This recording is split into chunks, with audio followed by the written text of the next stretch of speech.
Welcome to another week of O Shift. I'm right. It don't It even don't even matter. matter at this point.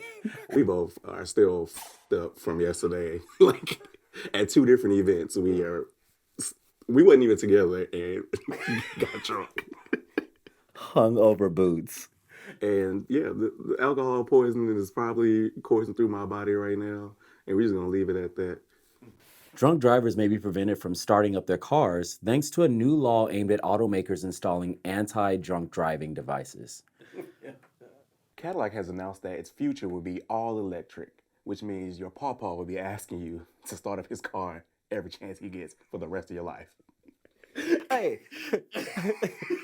can you can you help me come start up its Damn, this damn car. I don't know. I'm doing everything right. Papa, you just gotta press one button. You press the start. No, Papa, the start. Pawpaw, the start button.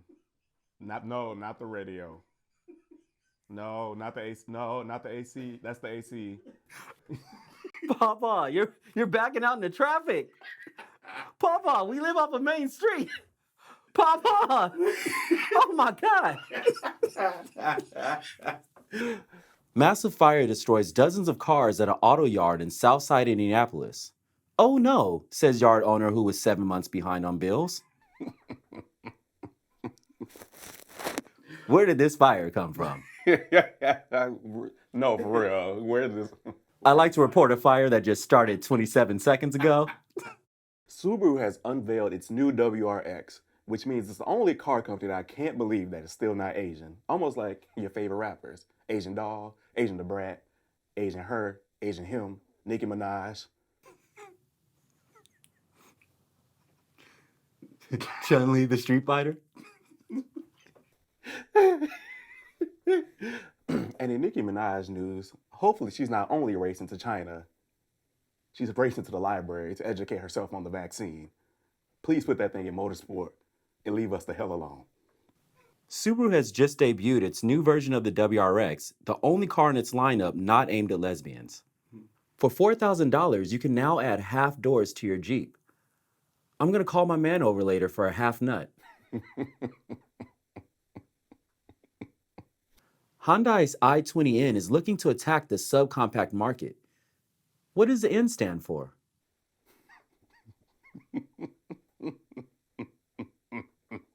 And in N-word news, we're still not accepted at the Abbey.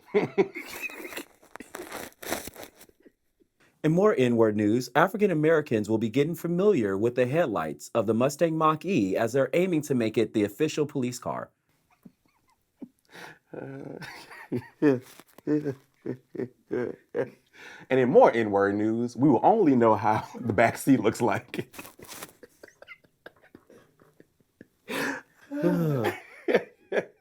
And in more N-word news, that dash is so big that we could probably escape from the back seat. On this season of the morning show. There'll be more N-word news.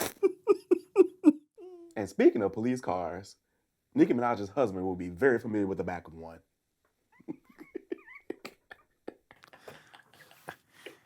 Hey, Barbs, I did not say any of this about Nicki Minaj. I just want you to know that Riley Alexander said absolutely nothing about Nicki Minaj. Acura's MDX midsize SUV will now come in Type S, which means, just like Trevante Rhodes in Moonlight, that's all our types. Acura just debuted a Type WC for Who Cares. Locals dialed into police stations fearing that they were going to be attacked by a swarm of locusts, only to realize that it was a car meet for Hondas. A professional race car driver crashed a Civic Type R at the world-famous Laguna Seca racetrack, and I'm sure it has nothing to do with the fact that Honda keeps using front-wheel drive. Yeah. And more front-wheel drive news, it was the CVT that caused it. A 94-year-old man willed his entire car collection to charity. Why are there nooses in the trunk? Yelled the attendees.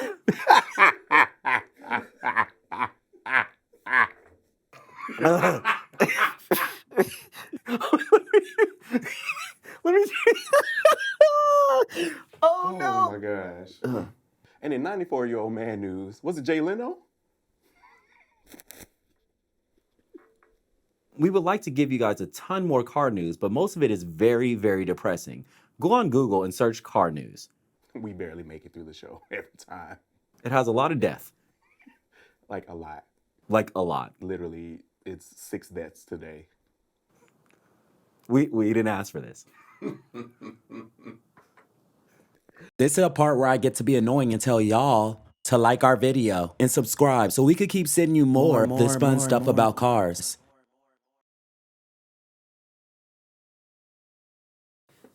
Well, we literally completely forgot to tell you what the show is about. Oh shit, yeah. So we just did car news. Check. We're gonna have Jamal explain it all. Check. And we're gonna take a deep look at the S2000 in this week's High Beam segment because it's fast cars by the numbers. All month. And 2000 is a what? It's a number. And you want to know another number I need right now? 2 hours of sleep because I thought you were gonna say 911. that too. Get Angela Bassett on the line. Help! Help!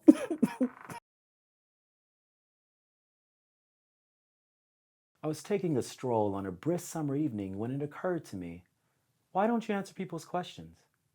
Do you not like them? I don't. But I should still answer their questions. So here we are today, answering your questions about cars, such as, what is a car? Or, why are you gay? I don't know. Because I'm fabulous. I'm Riley. And I'm Jamal. And I'm here to explain it all.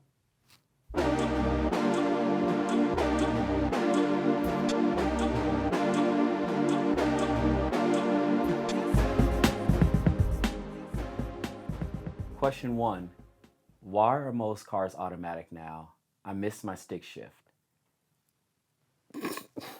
Why would anybody miss a stick shift? Those are horrible. Who would want a stick shift? Me. I drive a stick. I kept my other car because it is a stick. The new one's automatic.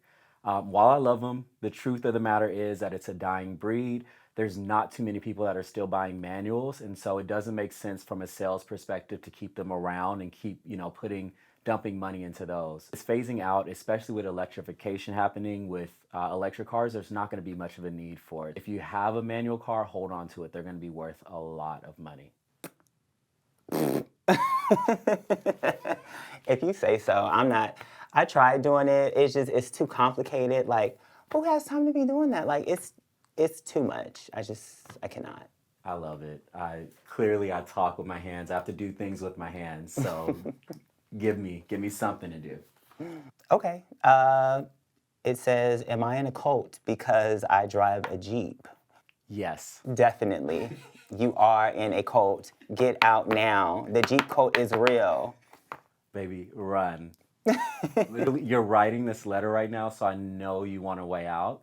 Just as soon as the coast clears at night, just run through that forest, make it. And the Jeep people are really crazy because they really do believe that their cars are the best cars ever, even though it is like the most basic of basic, but it's fine. They're cute. I mean, if you need to like tow something or like go camping, but it's like, it's kind of weird. Sorry, Eric. No. Oh, sorry, friend. This one says Tesla low quality build versus advanced tech. Is it worth it? I want to say yes. Elon is the type person who's just going to push ideas. Eventually you figure it out. One of the things people are seeing is that their Teslas are built a lot better today than they were years ago. They're just going to get better and better. Right now, you might see like door hinges don't line up and some raggedy inside of them, but eventually it's going to get there. The important thing is the technology. The technology they're developing is being adopted by all other car makers more times than not. These are the reasons why you can kind of drive your car without your hands on the wheel. These are ideas that Elon pushed. So I think it's definitely worth it. I think I think Teslas are cute. You know, I really didn't notice until you pointed out like all the kind of like flaws with like the workmanship on the inside and like stuff that doesn't line up. I didn't notice that until you pointed it out and I got into a Tesla and I was like, oh yeah, this is kind of like shoddy. It's kind of like the IKEA of cars. Like it looks, you know, like really good and it does the function, but you know, when you start looking at the pieces and like the corners of it, you're just like, oh, like this is kind of cheap. Get your hex key and tighten up that dashboard, girl, because it might fall off with your steering wheel. Okay, let's see, next question. So what are your top 3 sports sedan picks? You're gonna have to clarify that because baby, I don't even know what a sports sedan is. Coupe is 2 doors, sedan is 4 doors.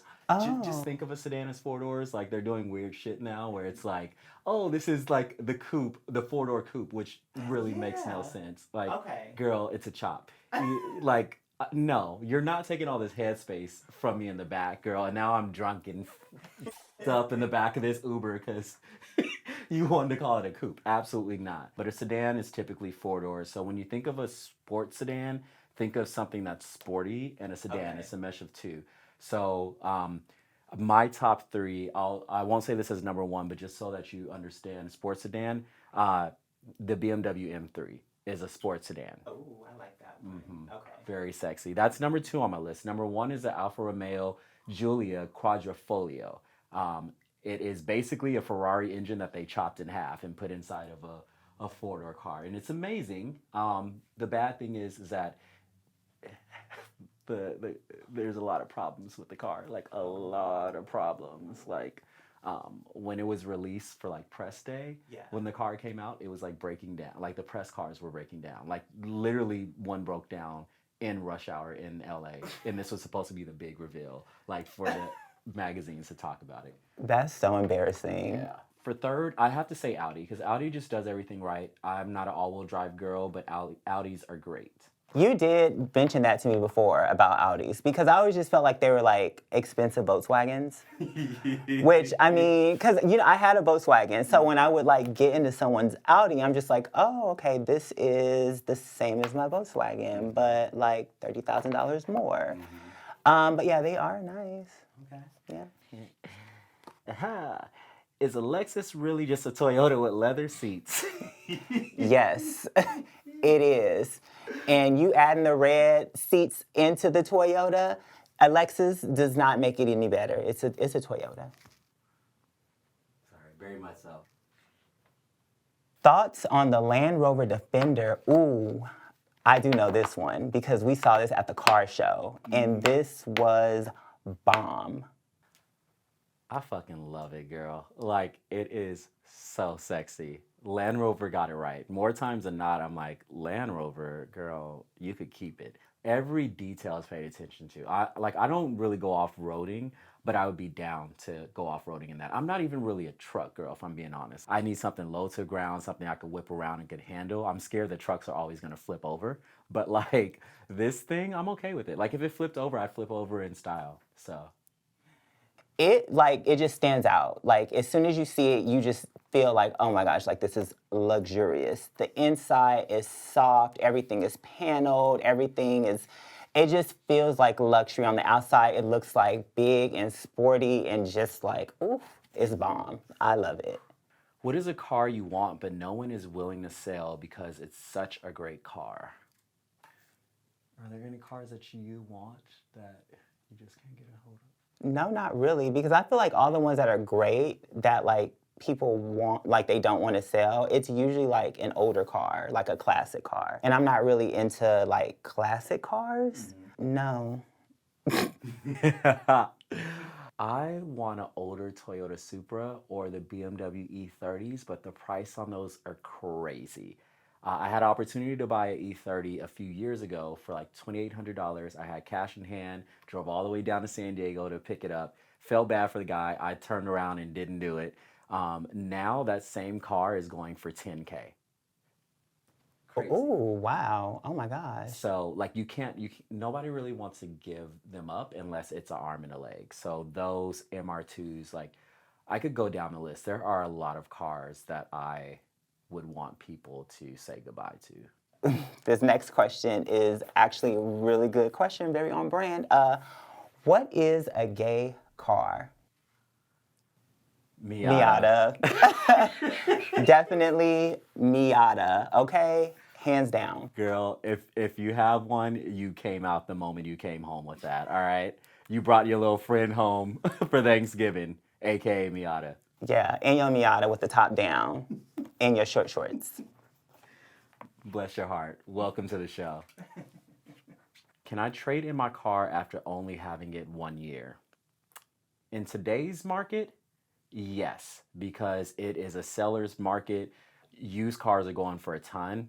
New cars are also going for a ton. They have markups. Used cars are like fetching a ton. Right now, if you want to, you could probably trade in your car. As long as you haven't put too many miles on it, you should be okay. That's the catch. You want to make sure that you haven't abused the car. If the car's still in great condition, it still feels new, still runs new, and you kept those miles low, the rule of thumb is anything less than 1,000 miles a month to have good trade-in value. Whenever you see a lease or some situation like that, they're pretty much like, oh, they give you 10, 12, 15.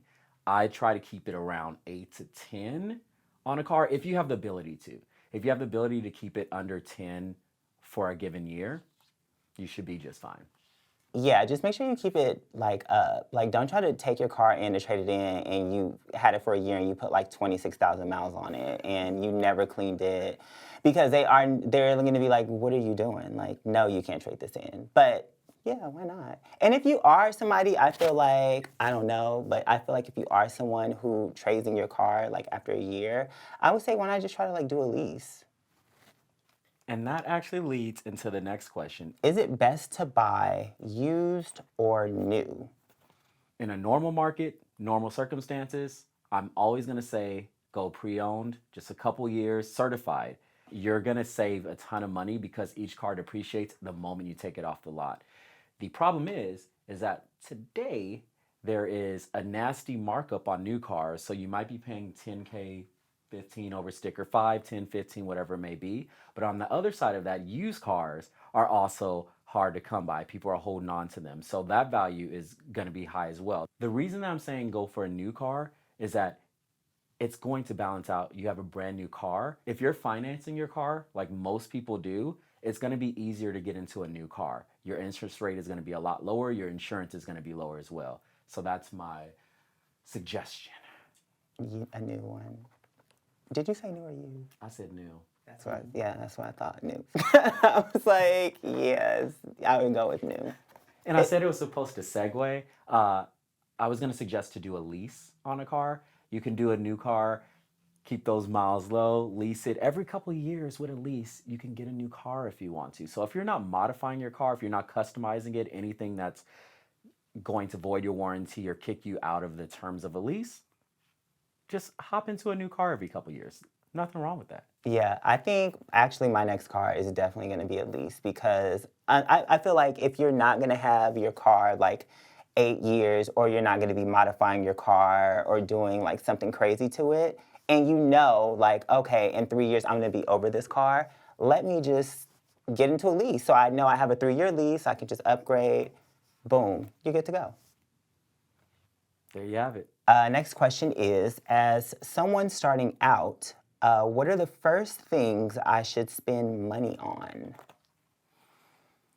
So,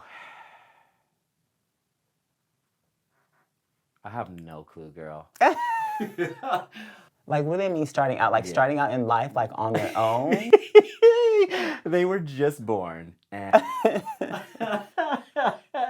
and so they're learning how to walk, and they decided that they're going to get a car next. So what should they spend their money on first? Okay. I think for me, personally, I'm into modifying cars, customizing them. There's select things you would do for that. But if you're not into that, I would say the first thing you should do is get some type of paint protection. You should get like a clear coat of brawl, something that's going to cover the paint from those rock chips and things like that that you could get on the road. Do your research before you buy a car. Go on the forums, find out the common the pros, the cons, the common things that happen with the car, and understand what to look out for so that way you can avoid that or you can do some sort of proactive upkeep, right? Like in some cases, they could be like, oh, this part tends to go out bad, which could break another important part in the car. You just want to get a stronger part to support that so that that doesn't happen down the line. All right. And we got one last question. It says, how do I parallel park? If you're gay, you don't. You don't, baby. You valet, honey. Valet. Because, girl, you're all up on the curb or in the middle of the street.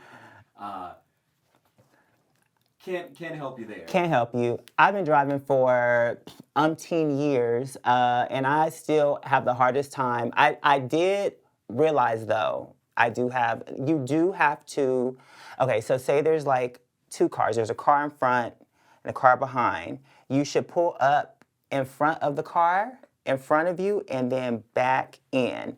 That helps me out. But now it's bad if you got the back of your windows tint because you can't really see. So then if that's the case, then you just open the door and you kind of like peek around a little bit. Make or sure you you didn't run over a kid. Yeah, run over a kid or hit the car, because then if you hit the car behind you, you just have to drive away. Yeah, we're out of here, girl, in Sport Plus. Yeah.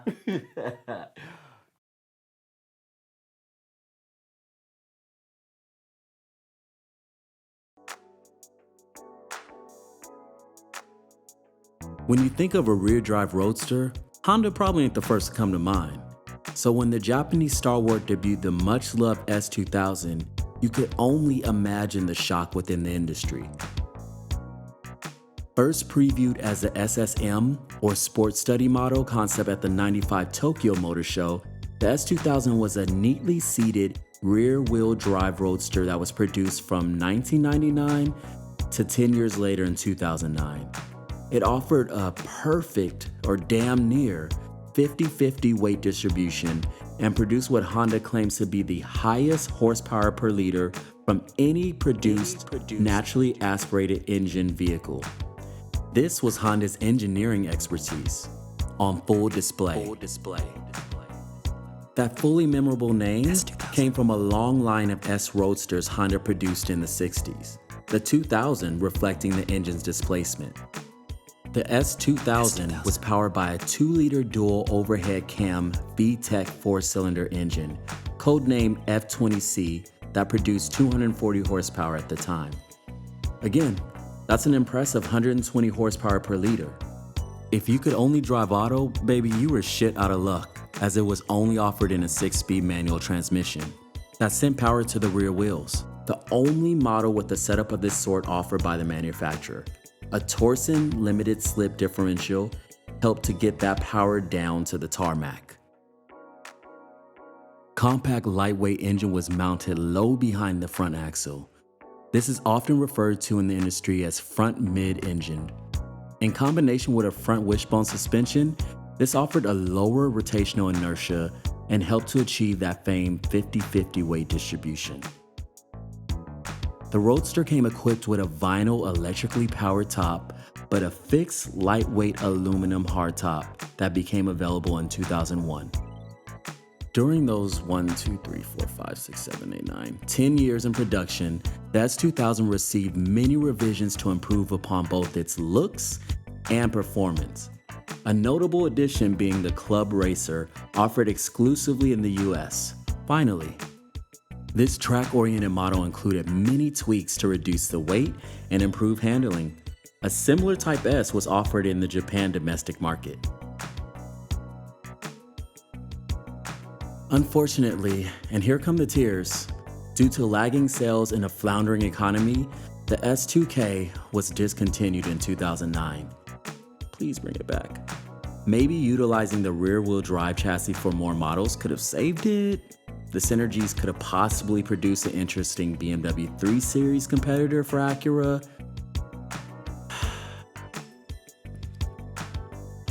There were rumors of a return year after year, but none substantial. Honda does offer Radical S660, but the diminutive key car isn't offered in the States. And that's the sad story of the Honda S2000. But you can make this a happy story, Honda. if you just bring it back. I see what you're doing with the Type R. I see what you're doing with the Accord. You know people want to enjoy their cars when they drive it, so give us a full, complete car to enjoy. Look at the value the S2000s are holding right now. They're almost going for as much as they sold for originally. And it's hard to get your hands on one, and you rarely ever see a raggedy S2000. They're just upkept so well. So the Supra's back, the Z is back. Where's the S2000?